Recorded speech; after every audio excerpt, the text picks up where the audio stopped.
Notre deuxième entreprise du jour, PH Expertise, une société lancée en 2012 par des médecins et qui prévoit, avec des logiciels très performants, l'impact économique et sociétal des dépenses de santé. Avec nous sur le plateau, son cofondateur, Martin Blachier. Bonjour. Bonjour. Alors, présentez-nous brièvement PH Expertise, son concept, sa genèse. Alors, PH Expertise, ça a été créé par Henri et moi à la fin des études de médecine, qui sont assez longues. Moi, je terminais mon internat. J'avais fait un MBA en parallèle de mes études de médecine et Henri finalisait un doctorat en modélisation et en économie. Et il était un jeune chercheur dans le public, dans une unité à l'Institut Gustave Roussy. Et moi, j'avais beaucoup travaillé sur l'accès à l'innovation en santé. Et on s'est rencontrés et on avait deux constats communs. Le premier constat, c'était que les choix qui étaient faits en santé étaient faits sur un niveau de rationalité qui était insuffisant et qu'on pouvait faire beaucoup mieux. Le deuxième constat qu'on faisait, c'était que l'évolution du système de santé était l'idée par le tempo de l'innovation. Et donc c'est l'innovation médicale qui est à un rythme exponentiel et qui va finalement influencer l'évolution du système de santé. Et globalement, on a décidé de créer une structure qui allait développer des modèles de simulation assez complexes que Henri maîtrisait très bien. Et l'idée, c'était que la complexité était trop importante pour pouvoir prendre des décisions rationnelles simplement lors d'une discussion. Il fallait des outils performants, complexes, qui pouvaient répondre à des questions simples, mais qui prenaient en compte un certain nombre de variables bien trop importantes pour simplement décider rapidement comme c'était fait auparavant. Ça peut surprendre ce que vous dites, hein, parce qu'on se dit, en fait, il faut juste soigner les gens. Qu'est-ce que on n'a même pas besoin de... Non, mais c'est très simpliste comme raisonnement. On n'a même pas besoin de se. Mais non. Alors, en fait, oui, bien sûr. En fait, la question est très simple. Il faut soigner les gens. Donc la question est simple. La réponse, elle est assez simple, c'est oui. Mais en revanche, vous avez des milliers de nouveaux traitements qui vont arriver. Vous avez des nouveaux modes de prise en charge et vous avez tout qui change en permanence. Et vous avez même des nouvelles maladies qui apparaissent puisque les gens sont soumis à un environnement qui est différent. Et tout ça, il faut que ce soit prévu. Exactement. Et il y a des décisions qui doivent être prises en permanence. Et en fait, souvent, ce qu'on s'est aperçu les années précédentes, c'est qu'en fait, l'évolution du système avait toujours un temps de retard par rapport à l'innovation. Et donc, en fait, il faut avoir une vision prospective, prédictive, afin de pouvoir faire un système de santé qui soit cohérent avec l'innovation qui est dans les pipes de tous les gens qui sont en train de faire de l'innovation en ce moment aux États-Unis, en Israël, en Europe et même en Asie. Alors concrètement, comment ça fonctionne, ces modèles d'intelligence artificielle finalement que vous avez développés? Vous mettez des données dedans? Alors tout à fait. En fait, ce sont des modèles de simulation qui sont des modèles théoriques avant tout. L'idée, c'est de manière pensée et théorique de reconstituer l'histoire de la maladie. Donc on se met sur une maladie donnée, parce qu'on a une problématique particulière. Sur un cancer? Sur un cancer, par exemple, et on va recréer toute l'histoire du cancer. D'accord. De son début, de sa genèse jusqu'au décès du patient. Il va y avoir énormément de choses qui vont se passer. Il va aussi y avoir énormément d'interventions et de prises en charge qui vont être faites. L'objectif, c'est d'abord de simuler la situation standard. Pour ça, on va d'abord collecter énormément de données. C'est sûr. Auprès de qui? On va collecter des données dans les bases de données existantes, dans la littérature scientifique, on va consulter des experts de la pathologie et on va être capable de reconstituer l'intégralité de la connaissance existante sur le sujet. Ensuite, on va construire un modèle théorique qu'on va remplir avec ces données et ensuite, on va calibrer notre modèle sur le réel. Et à la fin, on va avoir ce qu'on appelle un standard, un scénario de référence qui correspond à ce qui existe aujourd'hui, qui va totalement coller à la réalité avec une simulation individuelle des patients. C'est-à-dire qu'on va réussir à faire une machine virtuelle qui va reconstituer l'histoire du patient en fonction de ses caractéristiques et des caractéristiques de sa maladie. Est-ce que c'est un homme? Est-ce que c'est une femme? Est-ce que c'est quelqu'un qui a 25 ans? Est-ce que c'est quelqu'un qui a 60 ans? Est-ce qu'il a telle mutation génétique? Est-ce qu'il a tel facteur pronostic?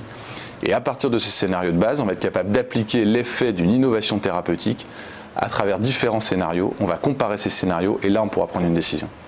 Et alors, c'est impressionnant ce que vous dites, hein. Qui sont vos clients? Combien en avez-vous? Et dans quel secteur? J'imagine que ce sont principalement les secteurs pharmaceutiques, mais peut-être pas. Alors, ce qui est sûr, c'est que c'est un marché de niche, puisqu'il faut que ce soit des gens qui soient en face d'une problématique où quelque chose va changer. Il faut qu'il y ait une innovation de rupture. Les premiers clients de ce genre de simulation sont bien entendu les gens qui doivent prendre des décisions. Et comme vous le savez, en santé, dans les pays développés en tout cas, ce sont des décisions, c'est une prise en charge collective de la santé, donc les décisions sont assez centralisées. Donc finalement, vous avez des décideurs, donc le système est organisé avec une assurance maladie, un ministère de la Santé, des agences d'évaluation qui vont avoir besoin de prendre des décisions. Et ces décisions, elles sont tellement lourdes en termes de qualité de vie, même d'années de vie des patients. De vie tout court. De vie tout court et en termes de coûts, qu'il faut que ce soit appuyé sur une rationalité qui est extrêmement forte. Et la problématique est tellement complexe aujourd'hui qu'on est obligé d'avoir recours à ce type de simulation pour pouvoir prendre la décision. Donc évidemment, les premiers clients, ce sont les gens qui prennent les décisions. C'est avant tout les décideurs publics, puisque la prise en charge de la santé, elle est publique, et c'est le public de toute façon qui prend les décisions en France et dans la majeure partie des pays développés, y compris les États-Unis.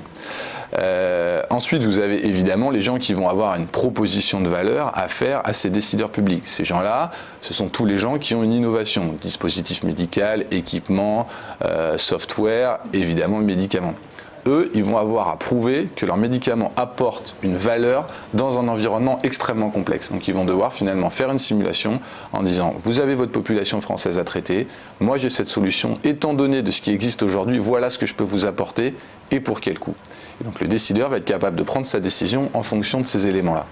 Et alors, du coup, le résultat de vos études, il est décisif dans leur décision ? Il est évidemment décisif puisque vous avez en fait un niveau de rationalité, un niveau de preuve qui est supérieur à ce qu'ils avaient auparavant. Donc quand les gens sont venus vous chercher, c'est qu'ils avaient un enjeu majeur, ils devaient répondre à une problématique importante et devaient appuyer leur décision sur quelque chose de très solide. Donc quand vous leur donnez des données, un niveau de preuve qui dépasse ce qu'ils ont habituellement, ils sont obligés de s'appuyer dessus. Et on a de nombreux exemples où évidemment les clients se sont appuyés sur ce qu'on avait fait pour prendre des décisions. Ça a un côté très, très perturbant parce qu'on se dit finalement si l'impact ne leur convient pas ou si l'impact est pas à la hauteur de leurs espérances, ils n'y vont pas.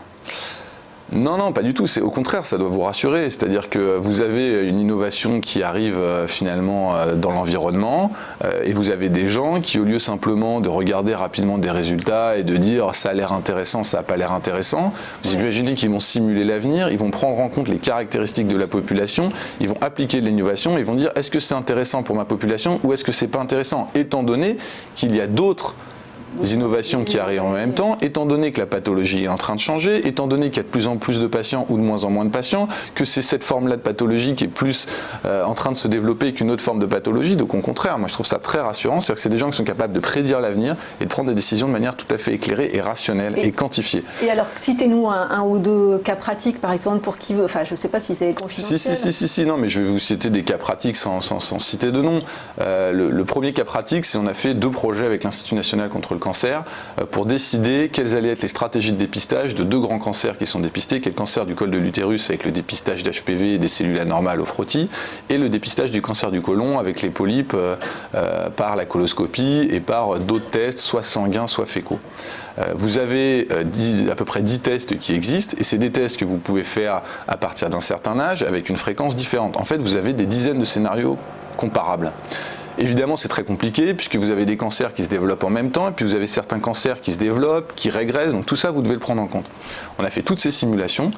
On a revu tout, on en a fait les simulations, on a fait les scénarios, on a regardé les résultats avec les experts et après on a pu faire des recommandations au ministère en disant voilà, nous on pense, étant donné l'épidémiologie du cancer en ce moment, les tests qui existent et les résultats qu'on peut en attendre, c'est cette stratégie qu'on recommande. Et dans les 2 cas, je crois que c'est les stratégies qui ont été retenues par les décideurs. Qui ont été suivies. Non, mais là, effectivement, c'est impressionnant. On se demande juste pourquoi ça n'existait pas avant. Comment on arrivait à prendre des décisions sans avoir tous les tenants et aboutissants. En fait, c'est des méthodes qui sont assez récentes. C'est des méthodes de simulation assez complexes. Et surtout, ça dépend aussi des capacités de calcul des machines, puisque vous simulez des centaines de milliers de patients. D'avoir les données, en plus. Alors, il y a les données, il y a aussi les capacités de calcul. Donc, c'est vraiment des choses qu'on ne pouvait pas faire il y a 10-15 ans. Mais c'est évident que selon moi, c'est des choses qu'on devrait faire systématiquement à chaque fois qu'on a une décision importante à prendre en santé. On va sans doute faire systématiquement. C'est ce qu'on fait de plus en plus. Et alors, quel est le coût moyen d'une étude et sa durée? Par exemple, combien de temps ça prend d'intégrer toutes ces données, de faire toutes ces simulations? Alors, ce qui est très intéressant avec ces études-là, c'est que c'est des études qui peuvent être faites dans un temps assez court si vous travaillez avec une équipe experte. Pourquoi? Parce qu'en fait, c'est 100% de l'intelligence.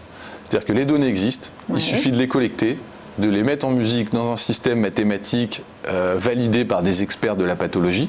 ensuite de faire vos scénarios et de les comparer. C'est-à-dire que le temps est uniquement dépendant de l'expertise de votre équipe. Donc quand vous avez une équipe assez experte, en 6 mois, 9 mois, vous pouvez développer un modèle. Alors que quand vous faites une étude où vous recueillez des données, vous en avez pour 3, 4, 5 ans, 10 ans parfois. Donc c'est très intéressant en termes de timing, ce qui permet de prendre des décisions assez rapidement. En termes de coûts, ça peut vraiment varier. Si vous êtes sur une petite problématique à l'échelle d'un département assez simple où les modèles existent, les données on les connaît, elles sont simples, ça peut être autour de 60 000 €. Les projets dont je vous parlais avec l'Institut national du cancer, on est sur des sommes beaucoup plus importantes. C'est des projets qui durent 2 ans. On prend en compte les particularités géographiques et donc beaucoup d'éléments. L'impact est sur toute la population. Est-ce qu'on peut avoir une idée de votre chiffre d'affaires ? Et en tout cas de sa dynamique. Ça dépend des années, mais ça peut aller de 700 000 à 1 million selon les années, selon les projets qu'on a en fait. Et alors comment financez-vous le développement ? En fonds propres. Systématiquement, quand on a eu besoin de renforcer nos équipes, on a pu le faire puisque c'est une activité d'expertise, de niche.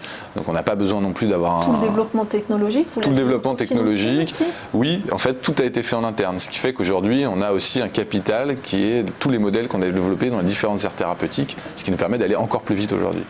Alors, quelles sont les prochaines étapes et les relais de croissance pour PH Expertise ? Il y a 2 grandes étapes. La première étape, c'est de s'associer à des sociétés qui mettent en place des solutions pour faire évoluer le système de santé. Donc nous, on pourrait tout à fait être capable de faire la simulation, d'orienter les gens qui mettent en place des solutions sur le terrain pour faire changer les choses, organiser les soins, organiser les parcours des soins, faire sortir les patients de l'hôpital, toutes les sociétés qui mettent en place, les sociétés de conseil qui mettent en place les organisations sur le terrain. Et ensuite, une fois que ça a été mis, on peut voir si nos simulations étaient réelles et puis on peut évaluer ce qui a été mis en place. Ça, c'est un des relais. Ça, c'est un des relais de croissance. Le deuxième relais de croissance qu'on a, c'est d'être un peu collaborer avec des très gros cabinets de conseil qui veulent mettre en place des organisations et de faire des simulations, des recommandations qu'ils pourraient faire. C'est-à-dire que je pense que ça pourrait être intéressant pour nous. On demande des études à eux et à ce moment-là, ils vous sous-traitent la Exactement. partie. On leur demande, eux, d'être opérationnels, d'avoir des très grosses équipes qui mettent en place des organisations. Et nous, on est sur la partie vraiment brain, c'est-à-dire on simule, on prédit et on voit derrière si finalement on évalue si ça a été bien fait et si le résultat est au rendez-vous. Et vous allez continuer en parallèle votre activité en direct ? Bien entendu. Mais pour nous, ce serait un relais de croissance de pouvoir travailler avec des intermédiaires parce que ça démultiplie finalement le nombre de projets sur lesquels on pourra travailler et ça nous recentre sur notre expertise qui est vraiment le développement de modèles en limitant parfois trop d'interfaces et qui nous empêche de nous centraliser vraiment sur notre métier technique, développer des modèles de simulation de très haut niveau. Merci beaucoup Martin Blachier. Je le rappelle, vous êtes cofondateur de PH Expertise. Merci.